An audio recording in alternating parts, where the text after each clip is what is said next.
আমরা 8 তারিখ ইয়াউমুত তারবিয়া, 8 তারিখ 8 জিলহজ থাকবো কোথায়? মিনায়। থাকবো কোথায়? ইয়াউমুত তারবিয়া। বলেন ইয়াউমুত তারবিয়া। 9 তারিখ ইয়াউমুল আরাফা। 9 তারিখ আমরা আরাফার ময়দানে 9 তারিখ 9 জিলহজ সূর্যাস্ত পর্যন্ত থাকবো ইনশাআল্লাহ। আল্লাহ পাক রব্বুল আলামিন সেই দিন আল্লাহর এত বান্দাকে ক্ষমা করেন, আর কোনোদিন এত বান্দাকে এত ক্ষমা করেন না। সেদিন শয়তান এবং তার দোসরেরা চিৎকার দিয়ে কাঁদতে থাকে, বান্দাকে এত ওয়াসওয়াসা দিলাম, কিন্তু আরাফার ময়দানে আসলো, বান্দার সমস্ত গুনাহগুলো মাফ হয়ে গেল, আমি ব্যর্থ।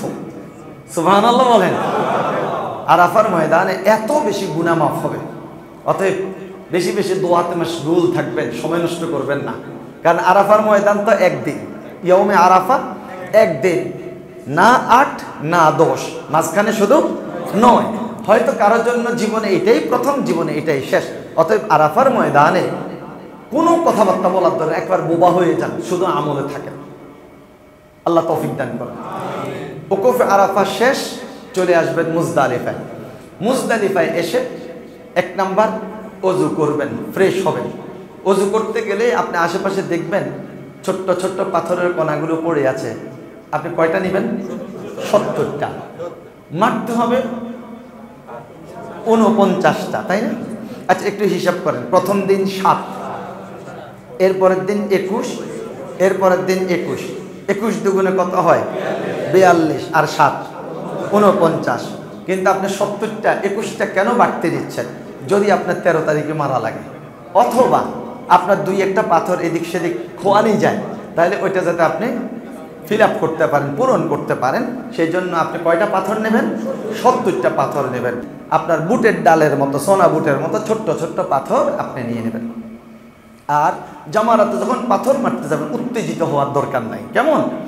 আচ্ছা, আপনি মুজদালিফায় পাথর কুড়ানো শেষ, ওযু শেষ, একজনে আজান দিবেন, তারপরে 2টা একামত হবে। প্রথম একামতে সলাতুল মাগরিব, দ্বিতীয় একামতে সলাতুল ইশা, সলাতুল ভিতর পড়ে আপনি ঘুমিয়ে পড়েন। ফজরের ওয়াক্ত হলো, আপনি ফজরের নামাজ পড়লেন, আকাশ ফর্সা হলো। আপনার 8 তারিখ তো মিনা, 9 তারিখ আরাফা, 2 দিন চলে গেল। 10 তারিখ আজকে শুরু হয়ে গেল। 1 নাম্বার, এমন একটা পথ আছে যেই পথে আপনি গেলে আপনার 2 পাশে পর্যাপ্ত ফোয়ারা থাকবে, পানি থাকবে। আপনি অবশ্যই সেখানে হাফ লিটারের বোতল পাবেন না, 600 ml এর বোতল অন্তত 2টা লয়ে নেবেন। একটু পর পরে পানি পান করা লাগবে, কাফেলা দাঁড়াবে। ওই যে ফোয়ারাগুলোতে ঠান্ডা পানি, সেখানে আপনি পানি নেবেন, একটু পানি পায়ে দেবেন, তাহলে পা ঝিমঝিম করবে না, ভালো লাগবে। একটু পানি মুখে দেবেন, একটু পানি মাথায় দেবেন, আর একটু পানি খাবেন। বোতল 2টা ভর্তি করে রেখে দেবেন। বোতল শেষ, কিছু দূর যাওয়ার পর আবার আপনি ফোয়ারা পাবেন, আবার বোতল পুরাই দেবেন। আর শুধু আমল একটাই থাকবে, তালবিয়া, লাব্বাইক আল্লাহুম্মা লাব্বাইক। তালবিয়া পড়তে পড়তে আপনি জামারাতে চলে যাবেন। 10 তারিখ প্রথম দিন কয় শয়তানকে মারবেন? কোন শয়তানকে মারবেন? বড় শয়তানকে। কয়টা পাথর মারবেন? একবারে না 7 বারে? জামারাতের মুখে না পিছনে গিয়ে? পিছনে গিয়ে। তাহলে আর চাপে পড়বেন না। যাবেন কি সোজা না সাইড দিয়ে? আপনি ডানে দিয়ে অথবা বামে দিয়ে, সাইড দিয়ে আপনি চলে যাবেন, গিয়ে জামারার পিছনের মুখে চলে যাবেন, একেবারে রিল্যাক্সে আপনি পাথর মারবেন।